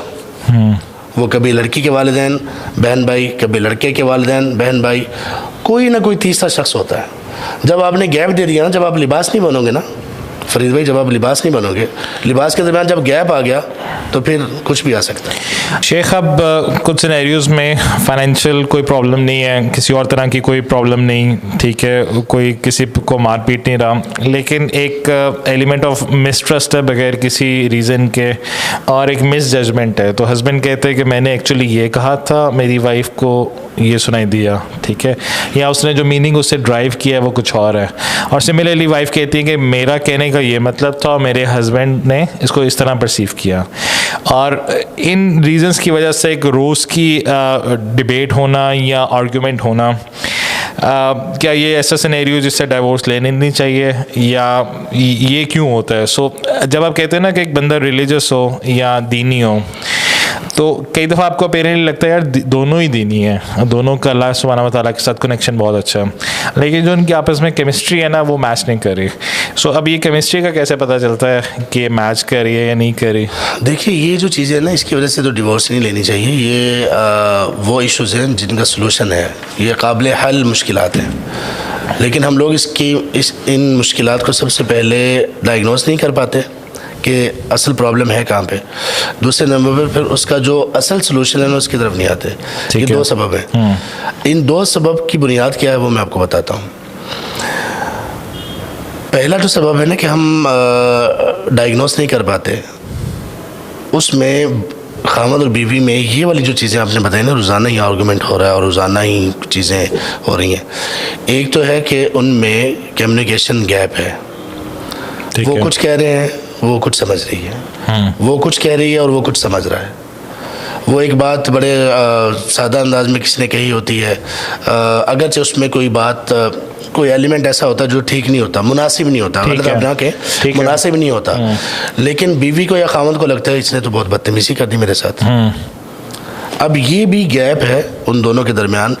अब इसका हल ये है कि वो इस गैप को खुद बैठकर दूर कर लें। उनके दरमियान इतनी कुर्बत है जितनी किसी और के दरमियान नहीं है, तो वो बैठ के ये मसला हल करें कि ये इश्यूज़ बार बार आ रहे हैं, तो इसके बारे में बात करें। बात जब ऐसी कोई निकले ना, बहुत बेहतरीन हल ये है कि डिबेट को तूल ना दें, ज़्यादा ना करें, बिल्कुल उसको तोल ना दें, ख़त्म कर दें। और फिर खामद अगर ये कर लेना जो मैं अभी बताने वाला हूँ, तो बड़ा अच्छा हो जाएगा इंशाल्लाह। कभी ये इश्यूज़ पैदा ही नहीं होंगे। जैसे ही आपने देखा ना कि ये घर में ये चीज़ें शुरू हो गई हैं, आप अपनी बीवी को 2-4 घंटे के लिए या 1 आध दिन के लिए घर से ले जाएं, अकेले बाहर ले जाएं, ठीक है। और अगर सर्दियाँ ना हो तो नहर किनारे बैठें आप, और सर्दियाँ हो तो किसी अंदर की जगह पे बैठें, चाय वाय कॉफ़ी शॉफ़ी जो भी ऑर्डर करें आप, और वहाँ पर फिर हाथों में हाथ दें और फिर बातचीत करें कि आप बताओ कि मतलब मुझसे क्या इश्यूज़ हैं। और फिर एक्सप्लेन कर दो कि मेरी बात का ये मतलब नहीं था, ये नहीं था। वल्लाही वल्लाही आप जब ऐसा करेंगे तो आपको मोर देन 90% ये पता चलेगा कि वाकई ही बात जिसको हमने इशू बना रखा था वो इशू था ही नहीं। अच्छा शेख, अब ये जो एक सज़ा देने का कॉन्सेप्ट है दूसरे स्पाउस को, तो सज़ा के देनी है कि आपने ये किया, पनिशमेंट ये होनी चाहिए कि मैं इतनी, सो आप बताते नहीं है कि ये पनिशमेंट है आपकी, लेकिन आप अपने माइंड में रख लेते हो कि यार इन्होंने ये मेरे साथ ये किया तो मैंने 2 दिनों तक इनसे बोलना नहीं है। ठीक, क्या ये अफेक्टिव तरीका है किसी बंदे के साथ रहने का या उसको मैनेज करने का? कुछ इफेक्टिव होता है। अगर तो आप इस वजह से चुप कर रहे हैं ना ताकि बात आगे ना बढ़े, तो 1-2 दिन में नॉर्मल हो जाएंगे, तो ये किया जा सकता है। लेकिन अगर ये हो कि वो चुप रहने की वजह से मसाइल ज़्यादा बढ़ें, तो 2 दिन के बाद जो बोलना है आज ही बोल लो आप। नहीं, सो फॉर इंस्टेंस एक हस्बैंड कहता है कि मेरी वाइफ ने इस तरह की कोई हरकत की है, तो अब मेरी जो इनके साथ कमिटमेंट थी 25,000, 30,000, 50,000 पर मंथ देने की, अब मैं उसको कट डाउन करके कम कर रहा हूँ। ठीक है, या आपने जनरली अगर आप बहुत ज़्यादा ऑब्जर्व करें ना हस्बैंड वाइफ के उसमें, या मेरी वाइफ ने इस तरह कर दिया तो मैंने घर का खाना नहीं खाना। ठीक, ये एक जनरल सी एक चीज़ है। क्या ये अफेक्टिव तरीका है किसी बंदे के साथ रहने का, या ये इफेक्टिव फरीद भाई हो सकता है? पहले आप बताएं तो सही ना उसको, आप पहले डिस्कस तो करें। मुमकिन है कि जिस इशू की बुनियाद पर आप ये करना चाह रहे हैं वो हो ही ना, तो फिर आपकी आखिर में हमाकत आपकी निकलेगी, मेरी निकलेगी कि यार मैंने किस बात पर इतना घर का नुकसान किया हुआ था। असल में घर की जो बुनियादी कुछ चीज़ें ना वही समझ में नहीं आ रही होती खावंद और बीवी को। जो मुकाम अल्लाह ने बीवी को दिया खावंद को उसका सिरे से पता ही नहीं होता, और जो मुकाम अल्लाह ने खावंद को दिया या बीवी को दिया, दोनों एक दूसरे के उस मुकाम से ही आगाह नहीं होते। इस तरह की चीज़ अगर पैदा हो तो पहले उसको बता तो दें ये इशू है, आप ये ना करें, ये गलती है, वो मान जाए, फिर उसके बाद उसको बार बार दोहराए तो किया जा सकता है। आप कुछ देर ना बोलें, बीवी कुछ देर ना बोले, खावंद कुछ देर ना बोले। ये तो कुरान में सूरह निसा की आयत नंबर 35 में चीज़ें बताई हुई हैं। वाजुरुहुन्ना फिल मदाजिअ, उनके बिस्तरों में उनको अलग कर दो। तो ये चीज़ें बाद में होती हैं, पहले आप एक चीज़ पर मुत्तफिक तो हो जाओ, पहले डायग्नोस तो कर लो कि वाकई प्रॉब्लम ये है। आपने अपने ही जहन से एक चीज़ सोच ली और वो फैसला भी कर लिया, उसको एक जुर्म भी करार दे दिया, फिर फैसला भी कर दिया, फिर हुक्म भी सुना दिया, फिर उस पर अमल भी कर लिया, उसको पता ही नहीं है, या बीवी ने ऐसा किया, तो इससे गैप बढ़ता है और ज़िंदगी दोनों की ख़राब होती है, दोनों बेचैन होते हैं। कोई ये नहीं है कि अगर किसी एक का कसूर है दूसरे का कसूर नहीं तो वो एक ही परेशान होगा, नहीं, दोनों ही परेशान होंगे। बच्चों का नुकसान होता है, घर वालों का नुकसान होता है। दीन के अगर आप काम कर रहे हैं तो आपको दीन के काम की कहाँ कोई सुझाई देगी, नहीं होगी, सारा जहन आपका पीछे होगा। गाड़ी वाड़ी आप चला रहे हैं, आप कोई कुछ भी नहीं आप कर सकेंगे, आपका माइंड एग्जॉस्ट हो जाएगा, ऑक्यूपाइड रहेगा कि ये घर में क्या हो रहा है। देखे ना, आपका जहन जो ऑक्यूपाइड होता है जब आप बाहर ना तब होता है। आप कहाँ पर जाकर आपका जहन फ्रेश होता है? घर में जाके, और वहाँ पे धमाके शुरू हो जाए घर में जाके जाते ही जो है ना वो फायर शुरू हो जाए। तो जो आपके दिमाग के फ्रेश होने की जगह है, अगर वहीं से ही आपका दिमाग ख़राब हो रहा है तो वो बहुत ज़्यादा ख़राबी होगी। इसी तरह बीवी जो है उसको सुकून खावंद में, खावंद को बीवी में सुकून मिलना चाहिए। ये अल्टीमेट जगह है सुकून हासिल करने की। अगर यहाँ से सुकून नहीं मिला तो मामला ख़राब होते जाएंगे। अच्छा शेख, अगर किसी को अपनी लाइफ, फैमिली लाइफ में मियाँ बीवी में प्रॉब्लम्स आ रहे हैं और उसको समझ नहीं आ रही कि इसको मैं कैसे मैनेज करूं, अब क्या उसका सलूशन ये है कि बंदा किसी आलिम के पास चला जाए, या आलिम के पास ना जाए, फैमिली में किसी के पास चला जाए, या किसी साइकेट्रिस्ट, टॉकिंग थेरेपिस्ट के पास चला जाए? इन सारों के प्रोज एंड कॉन्स के हैं, क्योंकि हर बंदा एक एक चीज़ में एक्सपीरियंस्ड है, या सब कुछ ही करना शुरू कर दे। और इसके साथ एक और मैं चीज़ ऐड करूँगा, मैंने अक्सर ये देखा है कि दोनों पार्टीज़ में से कोई एक पार्टी होती है जो इंटरेस्टेड नहीं होती किसी और के पास जाने में। ठीक है, जो आर्बिट्रेशन में ही अपनी स्टोरी सुनाने में इंटरेस्टेड नहीं होती, उस सिनेरियो में किसी भी स्पाउस को क्या करना चाहिए? फिर ये 2-3 क्वेश्चन जमा हो गए। पहले ये कि अगर इस तरह के इशू चल रहे हो ना, खावंद और बीवी के दरमियान जब भी कोई इशू पैदा हो तो सबसे पहली कोशिश ये हो कि किसी को इन्वॉल्व किए बगैर उसको हल किया जाए, छोड़ा ना जाए, ठीक है, उसको प्रोलॉन्ग ना किया जाए, उसको मोहलत ना दी जाए। खुद बैठे बड़े आराम से सुकून से बातचीत करें, खावंद बीवी से कहे कि जो मसला है मुझसे आप बताओ, फिर माइंड ना करे, वो बताने में कम से कम उसके ठीक है। वो बताए। बीवी खामन से कहे कि आप जो मसला मुझ में देखते हैं आप बताएं, वो खुल के बताए, फिर वो उसका हल करे खुद। सबसे पहला तरीका ये है।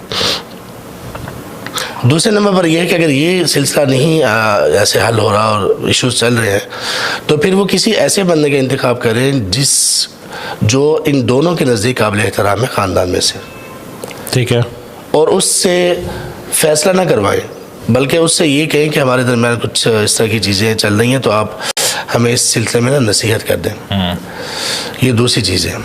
लेकिन सिर्फ उसको बताएं जो ये मामला हल कर सकेगा। तीसरे बंदे के पास, वो खामद के वालिदैन हो, बीवी के वालिदैन हो, बहन भाई हो, किसी के पास खबर ना पहुँचे।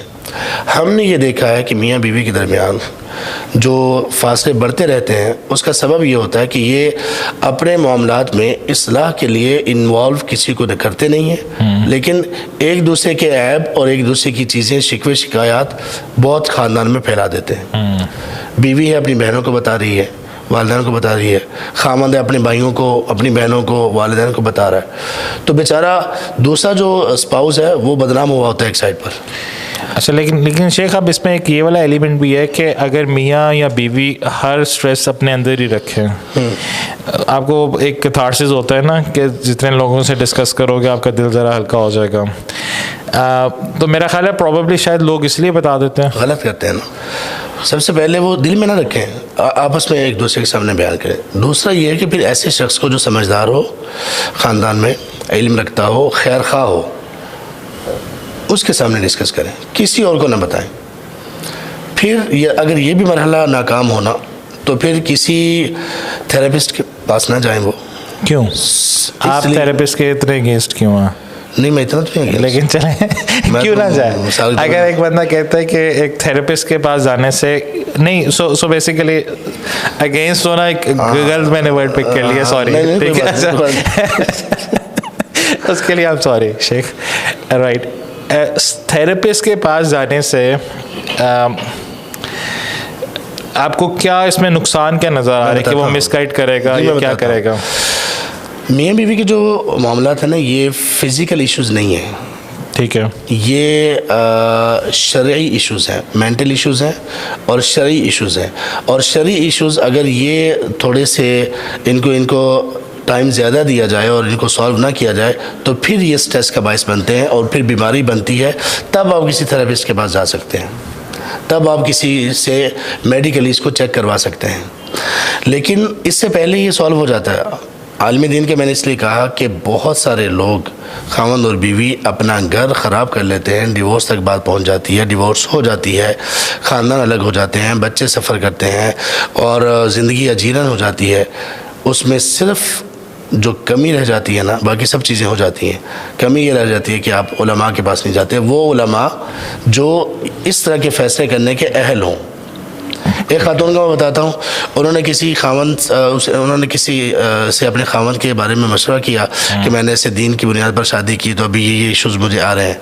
तो वो जो थे, जिनको वो बेचारी आलिम समझ रही थी, हमें तो नहीं लगता कि वो आलिम होंगे, उन्होंने ये कहना शुरू कर दिया, आप लोगों को किसने कहा था कि दीन की बुनियाद पर शादियाँ करें? सारा कुछ दीन ही थोड़ी होता है, बाकी सब कुछ चीज़ें भी देखनी पड़ती हैं। अब ये कितनी ख़तरनाक बात है। रसूलुल्लाह सल्लल्लाहु अलैहि वसल्लम तो कह रहे हैं कि बाकी सब चीज़ें इग्नोर करो, असल ये है, अगर असल है तो फिर बाकी चीज़ें देख लो, वरना इसको कंप्रोमाइज़ नहीं कर सकते। तो उस आलिम के पास जाएं जो इस तरह के मामलात को डील करते हैं और इस तरह के मामलात में फ़ैसला करने की क़ुव्वत रखते हैं। वो इंशाअल्लाह कभी भी आपका घर टूटने नहीं देंगे, इस्लाह होगी, क्योंकि वो समझते हैं कि इश्यूज़ कहाँ पे हैं। वो डायग्नोस करेंगे, वो तबीब हैं, अतिब्बा उल कुलूब हैं, वो दिलों के डॉक्टर्स हैं वो, और उनको पता है कि नबी सल्लल्लाहु अलैहि वसल्लम मियाँ बीवी के दरमियान कैसे जोड़ते, उनको कैसे थे। इसलिए कहा कि उनके पास जाएं, वो दोनों की बात सुने और वो न्यूट्रल चुन के होंगे, दोनों खुल के बात कर सकेंगे, और वो उनकी बात सुनकर जिसकी वो कमी कोताही होगी वो उसकी इस्लाह कर देंगे। अच्छा शेख, यहाँ पे मेरा क्वेश्चन था जो मेरे माइंड में आता है, वो ये कि हमारे जो उलमा हैं वो एक डिफरेंट सोशल इकनॉमिक बैकग्राउंड के हैं, ठीक है, और हर बंदा एक डिफरेंट सोशल इकनॉमिक बैकग्राउंड का है। सो कई दफ़ा आपको ये नहीं लगता कि किसी एक आलिम के पास जाना वो अपनी सोसाइटी, अपने घर की औरतों को अपने जहन में लाता है, अपनी कज़न्स को लाता है और वो उसकी बेसिस पे डिसीजन कर देता है, ना कि वो उस औरत को देखता है कि वो उस औरत का ब्रॉटअप कहाँ पर हुआ है, उसके तौर तरीके क्या हैं? नहीं, ये फैसला करने के अहल नहीं है ना ऐसे लोग। सब लोग, अगर अल्लाह ने उनको इल्म भी दे रखा है तो हर चीज़ में वो फैसला करने की अहलियत नहीं रखते, वरना तो हर बंदा ही काजी हो, हर बंदा ही जज हो, हर किसी को जज तो नहीं बनाया जा सकता ना। ये एक स्पेशलिटी है जो अल्लाह ताला ने कुछ लोगों को दे रखी होती है, सिर्फ उनके पास जाया जाए। वो ये चीज़ कभी नहीं देखेंगे, वो इस चीज़ की वजह से कि यार मेरी बीवी तो ये नहीं करती या ऐसा, यानी वो किसी के बारे में फ़ैसला करते हुए अपने घर को जहन में रखे, ये फैसला करने का अहल नहीं है, वो फैसला उसका दुरुस्त नहीं होगा। वो ये देखे कि उनका बैकग्राउंड क्या है, और ये देखना इसलिए ज़रूरी है, सिर्फ बैकग्राउंड नहीं बल्कि हर इशू का रीज़न क्या है। बैकग्राउंड से मेरी मुराद ये है, ठीक है, हर इशू के पीछे रीज़न क्या है वो उसको देखेगा। वो कभी भी अपने आप पर उनको कयास नहीं करेगा, अगर करेगा गलती में चला जाएगा, फैसला अच्छा नहीं होगा। और अगर दोनों स्पाउस में से एक के हस्बैंड के मैंने तो किसी आलिम के पास नहीं जाना, ये असल ख़तरनाक मसला है, ठीक है, या वाइफ के मैंने तो नहीं जाना, तो क्या इसका मतलब है कि अब डाइवोर्स ले लेनी चाहिए क्योंकि जाने के लिए कोई तैयार नहीं है? देखें, ये देखना चाहिए कि इश्यूज़ किस टाइप के हैं। अगर तो इश्यूज़ दीनी एतबार से हैं और वो बार बार समझाने के बावजूद भी नहीं हो रहे, और बीवी की कोशिश है या खामद की कोशिश है कि मैं एक दफ़ा किसी आलिम दीन के पास ले जाऊँ, वो समझाएं ताकि नसीहत हो जाए और फिर ये दीनदारी पर आ जाएं। दीनदारी का ये जो लफ्ज़ है ना, ये बहुत बड़ा है, और इसके अंदर ये एक ऐसी अम्ब्रेला है कि इसके अंदर हर खूबी और हर बेहतरीन सिफत आ जाती है, खामद में भी और बीवी में भी। तो अगर इस तरह के इश्यूज़ हैं, दीन के मुतालिक हैं, और वो बीवी जाने के लिए तैयार नहीं, खामद जाने के लिए तैयार नहीं, कोशिश आपने बाकी सब कोशिशें कर ली, तो फिर सोचा जा सकता है कि अलहदगी इख्तियार कर ली जाए। लेकिन अगर दूसरे इश्यूज़ हैं जिनमें कंप्रोमाइज़ किया जा सकता है, सब्र किया जा सकता है, खातून सब्र कर सकती है, खामद सब्र कर सकता है, तो फिर कोशिश यही करते रहना चाहिए कि किसी तरह से, आज नहीं, इस हफ़्ते नहीं, अगले हफ़्ते, अगले महीने, वो किसी तरह से उलमा के साथ बैठना उठना वो कर लें, या आलिम को किसी को अपने घर में ही बुला लें, या किसी तीसरे को इन्वॉल्व कर लें इस चीज़ के लिए कि हम किसी आलिम के पास बैठना चाहते हैं, आप मेरे खामद को बताएं, आप मेरी बीवी को समझाएं कि वो इस पर मान जाएं, और वो उनको बताएं कि इसमें आपका फ़ायदा है। लेकिन जनरली ना इसको लोग इस तरह परसीव कर लेते हैं कि आलिम के पास जाऊंगा तो ये मेरे ऐप बता रही हैं, हाँ, ठीक है, या ये मेरी रिप्यूट अफेक्ट कर रही हैं। जी जी। स्पेशली अगर बंदा अच्छे सोशल इकोनॉमिक बैकग्राउंड का हो, सो एक अगर कोई बंदा है जो ज़्यादा प्रोमिनेंट है, मिसाल के तौर पे कोई दाई है, कोई आलिम है, ठीक, वो किसी और आलिम के पास जाने से हमेशा डरेगा, या कोई बिजनेसमैन है, कोई क्रिकेटर है, उनके लिए होगा कि यार ये तो मेरा इतना फेम अफेक्ट हो रहा है इससे, और मेरे घर की बातें पता चल रही हैं, लोग मुझे ब्लेम करेंगे या जो भी है। देखिए, पहली बात मैंने जो कही थी ना कि खामद और बीवी के दरमियान सलूशन सबसे बेहतरीन और पहला स्टेप ये होना चाहिए कि आपस में करें। लेकिन वो सारी चीज़ें जो मैंने बताई अगर नहीं हो रही, तो फिर उलमा के पास जाने से, अगर कोई आलिम, कोई दाई, कोई बिजनेसमैन हिचकिचा रहा है ना, वल्लाही उसकी जहालत है, जहालत है उसकी। ये एक ऐसी चीज़ है कि जिसमें गीबत की शक्ल बन रही है और इस्लाम ने अलाउ किया है। आपकी बीवी या किसी बीवी का खामन वो किसी आलिम के पास जाकर अपनी बीवी का बता के, अगर वो आलिम उसको जानते हैं, बैकग्राउंड जानते हैं, उनका नाम बता के उनके बारे में सवाल पूछ सकती हैं। अच्छा, अगर ऐसा है, सवाल की नेचर ऐसी है, ऐसा नहीं कि वो अब जाके वो नाम लेना शुरू कर दें और बगैर इसके कि वो सवाल की नेचर ही कुछ ऐसी नहीं है। लेकिन ये कि अगर यहाँ तक बात पहुँचे तो ऐसा किया जा सकता है, उसको गीबत नहीं कहा जाता। ठीक है, अब मुझे बताएं कि जो डाइवोर्स लेना या देना है, ठीक है, वो सो डाइवोर्स और खुला दोनों की बातें कर लेते हैं, ठीक है। सो अगर एक औरत कहती है कि मुझे खुला चाहिए, क्या उसके लिए पैरामीटर ठीक है कि ये वाला बंदा मुझे अट्रैक्टिव नहीं लगता तो मुझे खुला चाहिए? देखें, खुला का हक़ जो दिया है ख़ातून को इस्लाम ने, या तलाक़ का हक़ जो मर्द के पास रखा है, इसमें सोच समझ लेना चाहिए। अगर कोई वैलिड रीज़न नहीं है, कोई मेजर रीज़न नहीं है, तो सोच समझ लेना चाहिए। क्या अब बगैर किसी वैलिड रीज़न के अगर कोई बंदा कहता है कि no I just want to be free, right, इस सिनेरियो में क्या वो गुनहगार होगा कि उसने अगले बंदे को उसके इमोशंस के साथ खेला है या उसका घर तोड़ा है या ये बस इसको आप किस तरह लेबल कर सकते हैं? इसमें ये फ़िक़ही तौर पर ना पेचीदा मसला ही है कि डिवोर्स बग़ैर किसी सबब के डिवोर्स देना ये जायज़ है या नहीं जायज़। अगर जायज़ है तो इसकी कहाँ पे स्टैंड करता है इस्लाम में, उसको हम चलें। हाँ, ये इसको डिस्कस नहीं करता। हाँ, ठीक है, अच्छा ठीक है, राइट। क्योंकि इसमें ना बहुत सारी चीज़ें, बहुत सारे फिर दोनों तरफ के दलाइल वो सामने रखने पड़ेंगे। तो ये क्रिटिकल इशू है। एक उलमा का ग्रुप है, उसमें ये मसला डिस्कस हुआ, बहुत लंबा हुआ वो डिस्कस।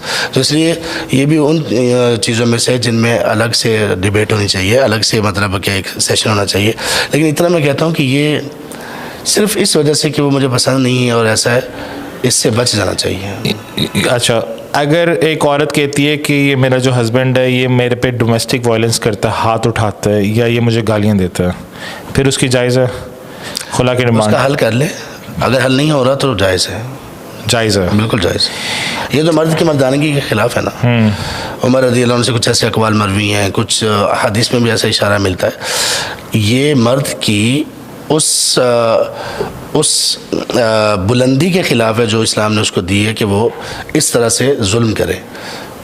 हाँ, एक शरीफ उसके तकाज़ों में नसीहत करना, बिस्तर अलग करना, ये अगर चल रहा है वो अलग बात है। उसमें भी जो मारने का उसमें कुरान में कहा गया वज़रिबूहुन, तो उसकी तफसीर में ये है कि वो मारना चोट लगाने के लिए नहीं है, एहसास दिलाने के लिए।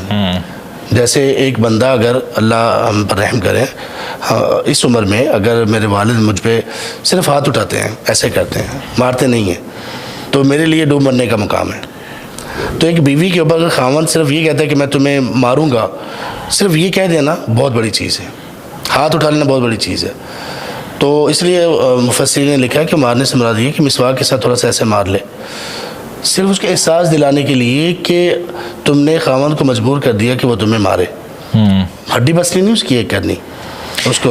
अच्छा शेख, अब इसी तरह अगर खावंद है वो अक्सर, क्योंकि हम सोसाइटी की बात करते हैं, पाकिस्तानी सोसाइटी में देखा गया कि शादी को 10 साल हो गए, 12 साल हो गए, अपनी बीवी से बोर हो गया, ठीक है, कहते हैं मैंने डिवोर्स देनी है इस औरत को। क्या ये डिवोर्स देना उसके लिए ठीक है?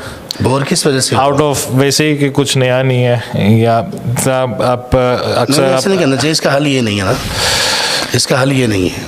और अभी इसमें भी इश्यूज़ हैं कि वो इस तरह से क्यों चाह रहा है, क्यों कर रहा है। सिर्फ बोर हो जाना मतलब क्या, वो चाह क्या रहा? अगर तो उसके जिस्मानी और उसके अज़दवाजी जो ख्वाहिशात हैं वो पूरी नहीं हो रही तो शादी और कर ले, छोड़ने। लेकिन आप देखें जो हमारे सोसाइटी में हो चुके हैं तो बच्चे भी हैं, बिल्कुल मसला बनेगा। एक मतलब देखें, इस्लाम ने मुख्तलिफ जगह के माहौल का और मारूफ का ख्याल रखा है। जो कुरान में बार बार हदीस में आता है ना, मारूफ का मतलब ये कि आप किस सोसाइटी में रह रहे हैं, वहाँ पे नॉर्म्स क्या हैं, इस्लाम ने इनको वैल्यू दी है। तो यहाँ पर तलाक का मामला और बच्चों का सफ़र करना और ख़ानदानों का टूट जाना, ये सब चलता है। अरब ममालिक में नहीं है। मेरे ससुर साहब ने मुझे बात सुनाई कि एक हमारे अरब दोस्त है कतर में, उन्होंने अपनी बीवी को तलाक दे दी और उसके बाद उसी खातून का उनके छोटे भाई से निकाह हो गया। चंद दिन के बाद इद्दत ख़त्म हुई, उनके साथ निकाह हो गया, उसी घर में वापस चली गई, कोई इशू नहीं है। तो हमारे यहाँ तो मसला और है ना, तो इसलिए हमें इसका ख्याल रखना चाहिए। अच्छा शेख, ये जो डिवोर्स का डिसीजन है या खुले का डिसीजन है, ये क्या सिर्फ उस इंडिविजुअल पर ही है या इसको कोई और इन्फ्लुएंस कर सकता है? सो फॉर इंस्टेंस एक औरत को लगता है कि जो मेरी बेटी है वो बहुत ज़्यादा सफ़र कर रही है, या किसी उसके अब्बू को लगता है, तो और वो उसको समझाते हैं कि बेटा ये जो लड़का ही ऐसा ही है, तुम्हें बार बार तंग करेगा, 10 साल रोगी, 15 साल रोगी, दोबारा डिवोर्स ही होगी। तो एक तरह से वो उसको इन्फ्लुएंस कर रहे हैं कि तुम इससे डिवोर्स ले लो, ठीक। इसी तरह मर्दों की साइड पे भी, मर्दों के जो घर वाले हैं, भाई बहन या अम्मी अबू, वो भी इन्फ्लुएंस करना चाहते हैं कि ये जो औरत है, जो आपकी वाइफ है, ये ऐसी है। क्या ये इनका अपना सोल डिसीजन होना चाहिए? क्योंकि सोसाइटी में तो इस तरह नहीं होता। एज़ पर एक्सपीरियंस, और जैसे मैंने पहले भी बताया कि 70-80% जो इश्यूज़ हैं ख़ावंद और बीवी के दरमियान, इन्हीं बातों और इन्हीं लोगों की वजह से पैदा होते हैं, जो ये इन्फ्लुएंस पैदा करने की कोशिश कर रहे होते हैं कि आप डिवोर्स ले लो, ये ऐसा है, वो ऐसा है। देखें, पिछले दिनों एक बात सामने आई कि एक वालिद ने अपनी बेटी को उसके ख़ावंद का कोई ऐप बताया, वो ऐप था भी नहीं, लेकिन उसने बता दिया कि तुम्हारा खामद को तो मैंने ये करते हुए देखा है, वो ऐब नहीं था, उसको ऐब लग रहा था, उस चीज़ की इजाज़त थी, जो वो कर रहा था एक काम, उसकी इजाज़त थी, वो कोई हराम नहीं कर रहा था, कुछ नहीं था। लेकिन उस बाप ने अपनी बेटी को बता दिया ये, और बेटी के अलावा भी कुछ लोगों तक वो बात पहुंच गई। अब किस कदर जुल्म किया उस बाप ने। ग़ीबत भी उसने की, ग़ीबत के ज़ुमरे में भी आ गया, चुगली के ज़ुमरे में भी आ गया, कि जिसकी वजह से नबी सल्लल्लाहु अलैहि वसल्लम ने फरमाया लोग जन्नत में दाखिल नहीं होंगे। और उसमें भी आ गया, आप सल्लल्लाहु अलैहि वसल्लम ने फरमाया कि फलैसा मिन्ना, वो हम में से नहीं है जिस शख्स ने किसी की बीवी को उसके खावंद के ख़िलाफ़ किया। ठीक है, यही तो वजूहात हैं जिनकी वजह से खावंद और बीवी के दरमियान दरारें पड़ती हैं। और वो बेचारे वालिदैन और बहन भाई वो समझ ये रहे होते हैं अपनी नादानी की वजह से या अपनी जहालत की वजह से कि हम अपनी बच्ची का या अपने बच्चे का एहसास कर रहे हैं। नहीं, एहसास नहीं कर रहे हो तुम, लोग दुश्मनी कर रहे हो उससे। तुम मिलाओ इनको, यहाँ तक कि कोई बहुत वैलिड रीज़न नहीं है, कोई बड़ा इशू नहीं है, कोई शरई मसला ऐसा कि जो कुफ्र तक बंदे को पहुँचा दे, वो नहीं है, वरना उनको मिलाओ। ये आपका ख्याल है कि इनका सोल डिसीजन होना चाहिए, किसी को अलाउड नहीं है? मशवरा लिया जा सकता है, लेकिन कब? जब आप ये सारे स्टेप्स आप कर चुके हो। लेकिन शेख देखें, जिसकी डाइवोर्स हो रही होती है ना, वो सोच नहीं सकता, ये नहीं कि जो डाइवोर्स होती है ना बहुत पेनफुल होती है, और जब जिसकी डाइवोर्स हो रही हो तो उसकी जो अकल है वो काम नहीं कर रही होती। सो वो जनरली ज़्यादा इन्फ्लुएंस होता है उन्हीं लोगों से जिन्हें वो अपनी स्टोरी सुना रहा होता है। इसलिए तो कहा कि उलमा के पास जाएं, नहीं जाएंगे तो ये होगा, घर टूटेंगे, टूट रहे हैं। इसलिए तो मैं कह रहा हूँ कि उलमा के पास जाएं। पिछले दिनों में अच्छा, अगर कोई एक आलिम है, भी लाहौर की आलिम है, वो मस्जिद में जुम्मे के खुतबे में बता रहे थे कि आप के वालिद अगर कहें कि आपकी बीवी को तलाक दे दो तो वो तलाक आपको देनी चाहिए, ठीक है, और उन्होंने एक इस्तदलाल भी किया उमर रज़ियल्लाहु अन्हु जी, ठीक है, और उसके बाद इब्राहीम अलैहिस्सलाम का भी किस्सा सुनाया। तो ये वाला क्वेश्चन मैं इसलिए पूछ रहा हूँ कि क्या ये बात ठीक है? नहीं, ये ठीक नहीं है। देखें, अगर तो कोई वालिद इब्राहीम अलैहिस्सलाम के तरीक़ेकार पे चल रहा है और दीन का फ़हम रखता है, उस तरह का तो कोई नहीं हो सकता, लेकिन दीन का फ़हम रखता है। उमर रज़ियल्लाहु अन्हु जैसा वो शख्स है कि जिसको देख के शैतान रास्ता बदल ले और वो बुराई को उसकी जड़ से उखाड़ देने वाले, अगर ऐसा बाप है, उसके पास इतना इल्म, इतनी बर्दाश्त, इतनी दूरअंदेशी है, तो फिर बच्चों को बात माननी चाहिए। ठीक है, यहाँ पे तो दीन की अलिफ बे का पता नहीं होता, और वालिदैन कभी वालिदा और कभी वालिद बच्चे से कह रहे तो इसको तलाक दे दो, मेरा ख्याल बन रही होती। बिल्कुल, ये मेरा ख्याल है मिसअंडरस्टैंडिंग ये कि वो एक सर्टेन सिनेरियो लेकर आ जाते हैं और उसके बाद अपनी ज़िंदगी से क्यास उसको करने की कोशिश करते हैं, जो बहुत डेंजरस हो सकता है। सुभान अल्लाह, देखे ना फरीद भाई, जिनको इल्म ही नहीं है। इब्राहीम अलैहिस्सलाम वो नबी हैं, जो नबी जो होते हैं वो उस उम्मत के सबसे बड़े आलिम होते हैं। सबसे ज़्यादा इल्म उन्हीं के पास होता है ना, अल्लाह ताला उन्हीं पर इल्म नाजिल कर रहे होते हैं। उमर रज़ियल्लाहु ताला अन्हु वो हैं कि आप सल्लल्लाहु अलैहि वसल्लम ने फरमाया कि मेरे बाद कोई नबी आने होते तो ये होते। नबी नहीं है, इसके बावजूद भी अल्लाह ताला इनकी ज़ुबान से कभी कभी नबूवत वाली बातें निकलवाते हैं। उनका कहना, और आज का कोई बंदा उठ के कोई बाप कहे कि नहीं देखो जी उमर ने भी कहा तो मैं कह रहा हूँ, भैया आप क्या हो? कुरान आपने पढ़ा हुआ है? यानी कुरान में तो ये है ना कि इवन औरतों के लिए भी कि अपने अगर खामदों के घर जाना चाहते हैं तो आप इन्हें ना रोकें। हाँ, ना रोको, ठीक है। यानी तलाक हो जाने के बाद दोबारा वो अगर उसी से शादी करना चाहती है तो उनको कहा गया आप ना रोको। तो ये सोली इनका अपना डिसीजन होना चाहिए, इस किसी और की वो नहीं होनी चाहिए। इसको भी देखे ना कि वो मुझे समझ आ गया, आपने कहा सजेशन लो, मशवरा लो, ठीक है, और ये सारे स्टेप्स उनको फॉलो करना फरीद भाई बहुत ज़रूरी है, वरना मामला ख़राब होंगे। अब लास्ट मेरा क्वेश्चन ये कि हमने अक्सर लोगों को सफ़र भी होते हुए देखा कि वो डाइवोर्स नहीं लेते, लेकिन उसकी वजह से वो सफ़र भी हो रहे होते हैं। और जिस तरह कुछ लोगों को मैं भी जानता हूँ कि 10-10, 15-15, 10-15 ईयर्स के बाद उनकी डाइवोर्स हो ही जाती है। तो अब क्या विजडम होता है कि अगर आप अगर फोर्स ही कर रहे हो कि यार इस बंदे के साथ मेरा ज़्यादा देर तक गुजारा नहीं हो सकता, it's just a matter of time, क्या आपको उसी टाइम, उसी साल, उसी महीने या कोई एक दिमाग में रखना चाहिए कि 3 महीने अगर इस तरह चला तो मैं ये डिवोर्स ले लूँगी या मैं डिवोर्स दे दूँगा? देखें, या आपको सिर्फ अल्लाह पे तवक्कल करके पूरी ज़िंदगी गुजारनी चाहिए? जब भी डिवोर्स का फैसला करना है ना तो रीजंस देखें वो सॉलिड होनी चाहिए, और आपने वो पैरामीटर्स और वो सारी चीज़ें आप कर चुके हों जो इस्लाम ने सिखाई हैं। फिर फैसला जल्दी कर लेना चाहिए, फिर लटकाना नहीं चाहिए। नहीं, बंदा कहता है ना, फिर भी बंदा कहता है कि यार अल्लाह जो दिल है वो अल्लाह के उसके अंदर है, हो सकता है, ठीक है, तो हो सकता है कि ये तो अभी समझ में आता 2-3 है। साल बाद, 4 साल बाद जी, वक्त जी, के साथ समझ में साथ आता है। बंदा चेंज हो जाए। देखिए ना, ये जो सब बातें मैं जो पैरामीटर्स का जिक्र कर रहा हूँ, इसमें लग जाएंगे 2-4 साल तो लग जाएंगे इसमें। क्योंकि मैंने अक्सर देखे लोग काफ़ी ज़्यादा इनडिसाइसिव होते हैं, ठीक है, और काफ़ी देर तक इनडिसाइसिव ही रहते हैं, ठीक, जिसकी वजह से वो कोई और काम नहीं कर सकते। नहीं, वो साथ वो जो पैरामीटर्स हैं और वो जो इस्लाम की तालीमात है उनको फॉलो कर ही नहीं रहे होते। आपको इशू है ना, जिस इशू की बुनियाद पर आप डिवोर्स देना चाहते हैं या लेना चाहते हैं, आपने उसका हल करने की कोशिश की, सवाल ये है, अगर कोशिश की तो क्या उस तरह से की जैसे इस्लाम ने सिखाया, जी उस तरह से कर ली है। अब आपका डिसीजन, आप अगर सब्र नहीं कर सकते और इशू भी दीनी नहीं है, दूसरा है, लेकिन आप कह रहे हैं कि बस मेरी बस होगी, तो आप फिर देर ना करें। और ये बात ठीक है कि कभी कभी जब इन पैरामीटर्स पे हम चलते हैं ना, तो कभी कभी कुछ लोग सुधर जाते हैं। अभी चंद दिन पहले की बात है, एक हमारे जानने वालों में ही एक खातून, उसकी डिवोर्स होते होते, यानी उसके खामद की तरफ से ही कोताही थी, जुल्म था, बहुत सारी ऐसी चीज़ें थी, वो भी मानता था। 2-3 मरतबा मीटिंग हुई और मीटिंग के बाद फिर ये फैसला हुआ कि बस अलग अलग हो जाते हैं। तो वो लड़का कहता था नहीं बस मुझे एक और मौका दें, मौका ले लेता, फिर जुल्म करता। फिर आखिरी मरतबा वो लड़की तैयार हो गई, बच्चे भी एक ही या 2 थे, उसने कहा कि अब मैं नहीं रहूँगी। आखिरी मजलिस बैठे वो लोग, सब लोग, दोनों तरफ से फैसला हो चुका था कि अब बस ख़त्म करना है। वहाँ फिर उस लड़के ने कहा कि एक मुझे मौका और दे दो, और वो मान गई। वो मान गई और वो दोनों अल्हम्दुलिल्लाह बहुत अच्छी ज़िंदगी गुजार रहे, वो वाकई ठीक हो गया। सो ये चीज़ है। तो अगर कोई क्वेश्चन नहीं है तो मैं एक नोट ऑडियंस को दूं।